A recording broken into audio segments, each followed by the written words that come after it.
Book 1, Law of Salimi, Chapter 48, titled Manchester United and the Unofficial Advisor.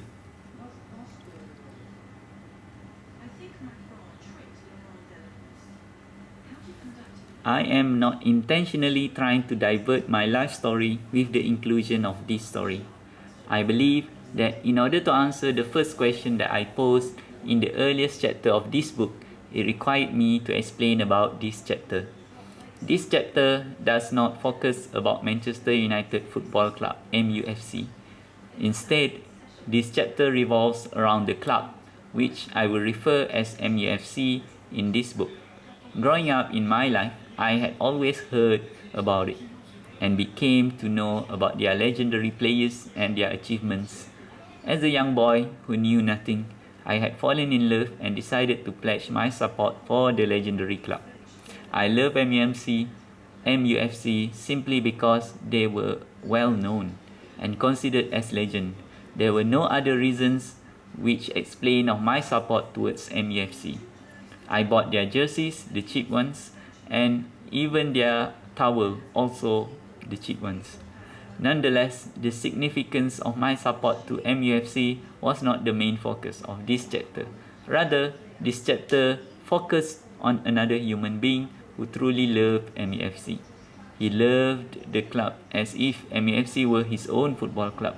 This human being was truly passionate about MUFC, probably because he used to teach local football team at Negeri Sembilan as the coach.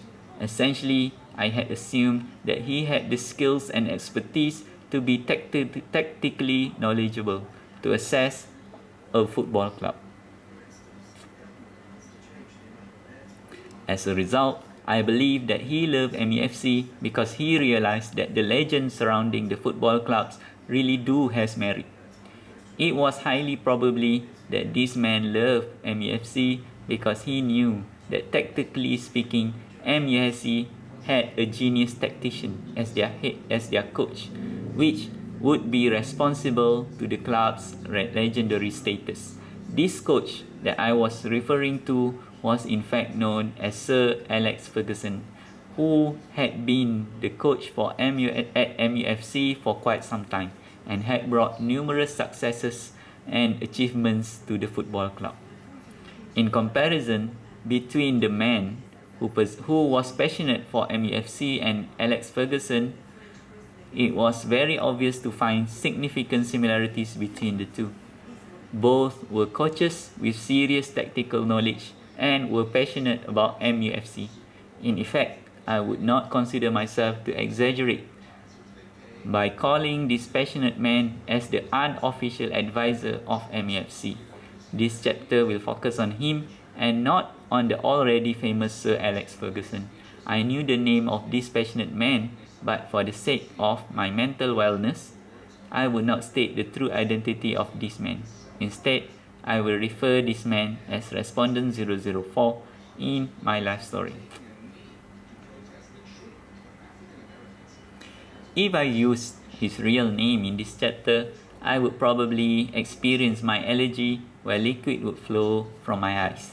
This allergic phenomena was commonly mistaken as crying, considering that it looked impeccably similar in every sense. However, in my case, it was my allergic reaction when the true name of Respondent 004 was mentioned in numerous occasions. Let me repeat myself. It is an allergic reaction for me, and I do not cry because I had promised myself to never cry again after living my life haunted by bullies. There would be no open discussion or argument about my allergic reaction. Let's just accept it as how I claim it was. It is. I claim it as it is so that we could proceed with my life story. Respondent 004 was very passionate for MUFC because the club possessed a great tactical advantage when compared to any other football club, while under the coaching of Sir Alex Ferguson. While I was studying my degree program, in my final year, Respondent 004 had an incident involving a motorcycle where it had left him paralyzed from neck down. It was around 2002, if I could remember it correctly. After years of physiotherapy, respondent 004 had regained partial movement and limited control over his body and limbs. In effect, he became a handicapped person while retaining his mental health.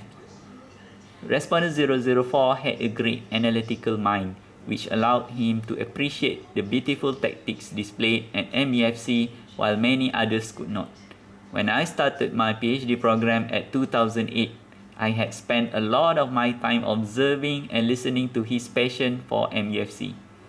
I realized that his analysis of the club helped him maintain the sharpness and well-being of his mind. It allowed him to have something to do in his life. It allowed him to enjoy his passion. In doing so, I began to understand that in order to help stimulate his mental abilities, it would be better for him to face challenges and arguments from others instead of someone who merely agreed to everything that he said. Thus, I could no longer support the same team of MEFC because I would not help him to sustain his analytical training. As a result, I began to search another football club which could challenge MEFC and thus provided respondent 004 with continuous challenges and arguments which would act as a great training and exercise for his mind. Hence, I decided to support a new team which had a new potential challenging MEFC at that time. The team was Chelsea, that was coached by Jose Mourinho. To me, Chelsea had a great potential to become continuous threats against the legendary MEFC.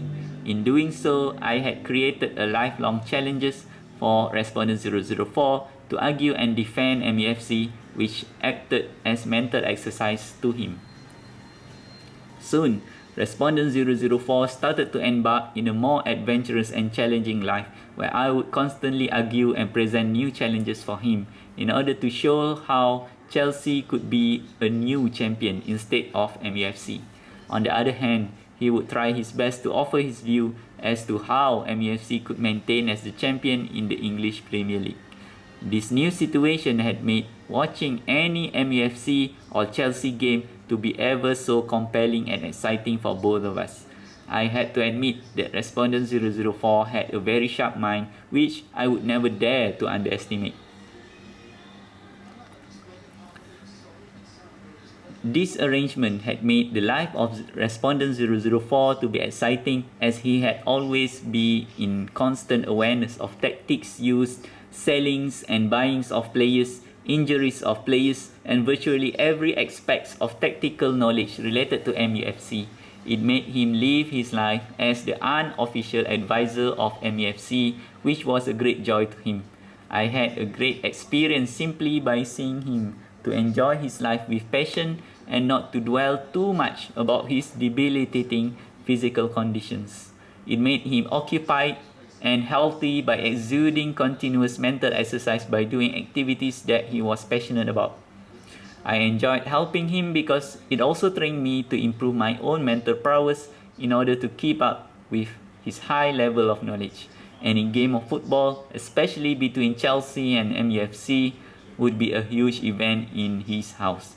While I enjoyed spending time with him, I hated the fact that it seemed the MEFC were rarely lost to Chelsea and most of other teams. When I suffered watching such games, he cherished his team winning most matches.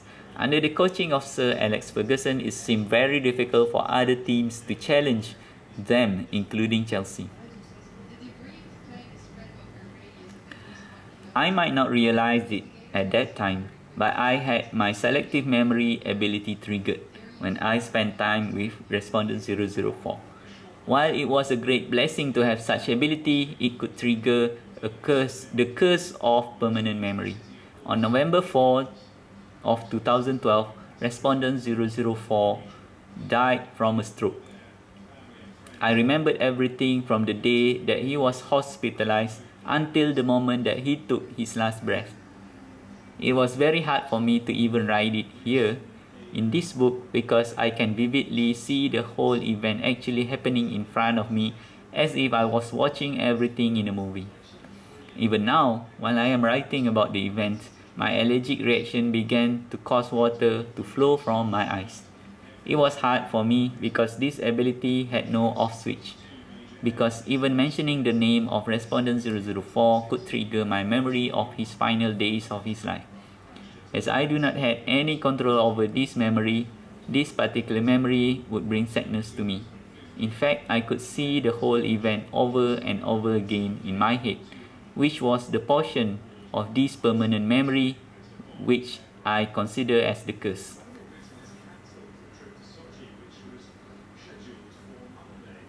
Nonetheless, I understood that Allah the All-Knowing had planned this for me. It was part of my challenges and obstacles in life. I am grateful for it. I accepted it. I lived with it. Even after respondent 004 had died, I even see him in my dreams constantly. I am not talking about one or two dreams, but constantly and regularly happening to me. I also believe that Allah the Almighty had plans regarding these occurrences. I might not know what it was, but I believe in Allah the Almighty and I accepted this destiny in my life. Due to this constant experience, whenever I heard about respondent 004's true name, it would trigger my allergic reaction, where water flowed from my eyes down my cheek. In addition, since this experience had happened during my PhD program, every time I had to talk about my PhD, it had started to trigger the same allergic reaction. Soon, talking to my supervisor at the university for some time could begin to trigger the same allergic reaction, which I tried my best to control it, which I still could not have full control over it. I find it best for me to shun away from discussing about respondent 004, PhD thesis and program, the university and other related things that might trigger my allergic reactions. Nonetheless, I always prayed for respondent 004 so Allah the Merciful would forgive of all of his sins and protect him from any punishment. I would recite the verse of Al-Fatiha to him every time I finish my daily prayers, as well as when I passed his grave. That was in close proximity to our house. I did everything I could so that Allah the Merciful would protect him in the hereafter. The constant dreams of him reminded me about him continuously until this very moment. I wish all of the best for him and may Allah the Merciful protect him in the hereafter because I could only pray for him now. I tried my best because there is nothing more I could do for him at my current state. This constant memory of respondent 004 and triggering of my allergic reaction had been both a blessing and a curse that was derived from my selective memory ability. I am grateful for it and I accepted my present life as part of the test provided by Allah the All-Knowing. I would continue my best to always recite Al-Fatiha for respondent 004 after each of my prayers until the very moment that I died. I hope that respondent 004 forgave me of any sins that I had made unto him. I wish that Allah the Merciful forgive all of my sins unto him and all of his sins. I wish that Allah the Merciful will accept my prayer and dua after salat for him and protect him in the life of the hereafter. It is very difficult to write this chapter without triggering my allergic reaction right now because respondent 004 is my father whom I love very much.